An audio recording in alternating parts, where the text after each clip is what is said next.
wabarakatuh. Selamat pagi, selamat siang, selamat sore, dan selamat malam Bapak Ibu evaluator yang saya hormati.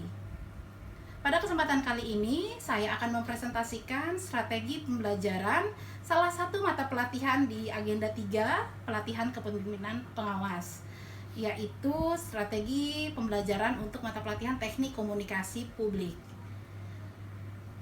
Namun, sebelumnya, izinkan saya terlebih dahulu untuk memperkenalkan diri saya. Saya Nur Aziza, WD Suara Ahli Muda dari Kementerian Komunikasi dan Informatika. Sebagai seorang pimpinan pada level awal yang bertugas pada organisasi pemerintahan, para pejabat pengawas akan selalu berkomunikasi baik secara internal dalam unit kerjanya, antar unit kerja di dalam organisasinya, maupun dengan khalayak ramai di luar organisasinya. Para pejabat pengawas juga berfungsi laksana petugas humas bagi organisasinya. Mereka menyelenggarakan dan mengelola komunikasi internal di lingkungan organisasi dan karyawan, menerima keluhan masyarakat, dan meneruskannya kepada pimpinan lembaga atau instansi terkait serta menyusun dan memberikan tanggapan terhadap keluhan masyarakat. Menyebarluaskan informasi kebijakan, pelaksanaan, dan hasil kegiatan unit kerjanya melalui berbagai macam media. Untuk itu, pemahaman tentang komunikasi, khususnya komunikasi publik, harus dikuasai oleh pejabat tersebut. Lantas, bagaimana kedudukan mata pelatihan ini di dalam agenda 3 ataupun keterkaitannya dengan agenda lainnya? Terdapat 4 agenda pembelajaran, yaitu agenda pengelolaan diri, agenda pengelolaan orang lain, dan pengelolaan pekerjaan dan aktualisasi pelayanan. Dalam pengelolaan diri ditanamkan kepemimpinan Pancasila dan yang mencakup etika, integritas, dan bela negara kepemimpinan Pancasila. Hal ini merupakan modal dasar dalam memberikan pelayanan. Yang kedua, agenda pengelolaan orang lain. Seorang pemimpin harus mampu mengelola orang lain dan juga lingkungannya.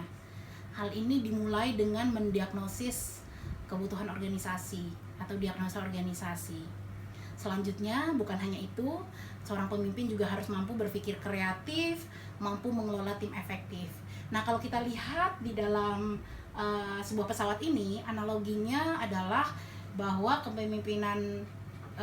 bahwa berpikir kreatif dan juga mengelola tim efektif adalah sebagai sayap daripada sebuah pesawat terbang ini. Mata pelatihan kepemimpinan pelaksanaan pekerjaan. Nah, mata pelatihan ini diibaratkan sebagai ekor dari pesawat. Ekor dari pesawat ini sebagai pengarah lajunya pesawat, dan dia harus ada. Nah, keempat mata pelatihan di dalam agenda 2 ini, diagnosa organisasi, berpikir kreatif, kemudian mengelola tim efektif, kepemimpinan, pelaksanaan pekerjaan, ini menjadi modal bagi kepemimpinan pelayanan. Dengan agenda 3 ini, nah agenda 3 terkait dengan pengendalian pekerjaan. Kalau tadi agenda 1 berbicara tentang pengelolaan diri, agenda 2 berbicara tentang pengelolaan orang lain dan juga lingkungan sekitarnya. Nah, agenda 3 pengendalian pekerjaan. Yang menjadi ruhnya adalah manajemen mutu, mata pelatihan manajemen mutu. Bagaimana dengan mata pelatihan teknik komunikasi publik dan mata pelatihan pelayanan publik digital? Keduanya adalah mesin daripada pesawat ini. Bapak Ibu bisa bayangkan, kalau suatu pesawat tidak ada mesinnya, apakah pesawat tersebut bisa berjalan? Tentu tidak. Nah, sebegitu pentingnya teknik komunikasi publik dan pelayanan publik digital. Ada juga mata pelatihan manajemen pengawasan. Nah, manajemen pengawasan kalau di dalam suatu pesawat, tadi ilustrasi pesawat, ini adalah suatu kokpit. Di dalam kokpit yang berisi segala aktivitasnya, pengendalian ada di sana. Nah, bagaimana dengan mata pelatihan yang lainnya? Masih ada 3 lagi, yaitu perencanaan, penyusunan RKA, ya agar kita dapat menyusun RKA secara efektif dan efisien, kemudian pengendalian pelaksanaan pekerjaan yang optimal. Sekarang kita masuk ke skenario pembelajaran mata pelatihan teknik komunikasi publik. Bapak Ibu, saya akan mempresentasikan skenario pembelajarannya untuk tatap muka online atau secara daring. Nah, banyak sekali platform yang bisa kita gunakan untuk tatap muka online ini, tetapi pada kali ini saya akan mempresentasikannya menggunakan platform Zoom karena pertama, platform ini lebih familiar, kemudian kedua, platform ini juga ada breakout room nantinya yang berguna untuk membuat diskusi kelompok. Bapak Ibu, ada 4 materi pokok dalam mata pelatihan teknik komunikasi publik. Yang pertama adalah konsep komunikasi publik, yang kedua adalah komunikasi asertif, yang ketiga adalah bahasa tulisan, dan yang keempat adalah public speaking atau teknik presentasi yang efektif. Pada strategi pembelajaran online, Bapak Ibu, saya tidak masuk langsung menggunakan metode ceramah di awal. Karena para peserta pelatihan adalah orang dewasa, yang digunakan pendekatannya adalah andragogi. Nah, ibaratnya bahwa mereka ini sebagai gelas yang bukan lagi kosong.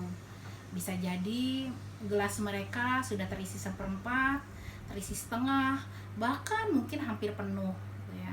Jadi strategi yang saya gunakan adalah EGRAR. Nah, apa itu EGRAR? EGRAR itu singkatan. Sebelum masuk ke EGRAR itu sendiri, pada pendahuluan di rencana pembelajaran ada sekitar 10-15 menit diberikan pendahuluan di sana, di mana kita menciptakan situasi yang kondusif, berkenalan dengan sesama peserta, dan juga memaparkan apa itu tujuan pembelajarannya, dan juga memberikan review sedikit terkait mungkin materi yang sebelumnya. Ya, nah oke, baik. Sekarang kita masuk ke EGRAR itu sendiri. EGRAR singkatan dari experience, generalize, ya, reinforce, apply, dan reflection. Kita akan bahas satu-satu. Pertama, experience. Untuk experience ini, peserta akan saya berikan video tayang terkait dengan komunikasi dan miskomunikasi. Setelah mereka menonton video tayang, kemudian saya akan memberikan penugasan langsung, ya, kepada para peserta, dan penugasan ini berkelompok, dilakukan di breakout rooms. Satu kelas dibagi menjadi beberapa kelompok, yang intinya satu kelompok hanya 5 orang, agar mereka bisa lebih intensif untuk berbicara dengan sesama kelompoknya. Nah, pendahuluan dan experience ini, ya, saya berikan sekitar 45 menit. Selanjutnya adalah G. G itu adalah generalize. Ya, generalize. Setelah peserta tadi melakukan diskusi di breakout rooms, kemudian mereka kembali lagi ke main room. Nah, di main room inilah peserta bisa mempresentasikan hasil diskusinya tadi, ya, hasil diskusi kelompoknya. Nah, siapa yang mempresentasikan? Ya, salah satu perwakilan kelompok, tetapi tidak juga menutup kemungkinan bahwa peserta lainnya di dalam kelompok yang sama boleh berbicara, boleh menambahkan, seperti itu. Nah, ini untuk diskusi di main room, ya, setelah tadi dari breakout rooms, sekitar 90 menit atau 2 JP. Selanjutnya R, reinforce. Setelah tadi peserta presentasi hasil diskusinya, ya, presentasi hasil diskusi di main room, ya, fasilitator kemudian memberikan penguatan. memberikan penguatan terhadap substansi dan materi. Ini dilakukan sebanyak 2 JP atau 90 menit. Selanjutnya adalah A atau apply. Ya. Apply di sini artinya peserta tuh praktek, tuh melakukan simulasi. Peserta diminta lagi untuk ke breakout room, berkelompok, melakukan simulasi komunikasi publik. Nah, itu sebanyak 1 JP atau 45 menit. Kemudian setelah itu kita kembali lagi ke main room. Ke main room bergabung kembali ya. Bergabung kembali selama 2 JP atau 90 menit untuk peserta mempresentasikan simulasinya. Yang secara berkelompok tadi mempresentasikan hasil simulasinya.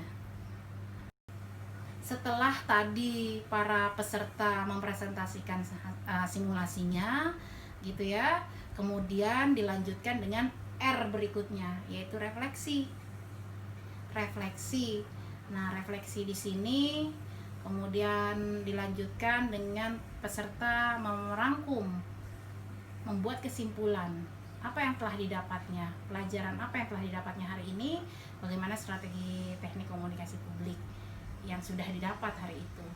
Nah, antara refleksi dengan rangkuman itu diberikan waktu 30 menit sendiri.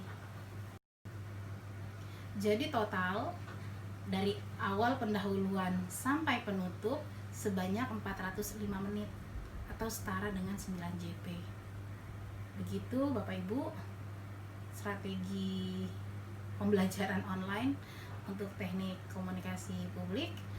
Mohon maaf lebih dan kurangnya. Wassalamualaikum warahmatullahi wabarakatuh.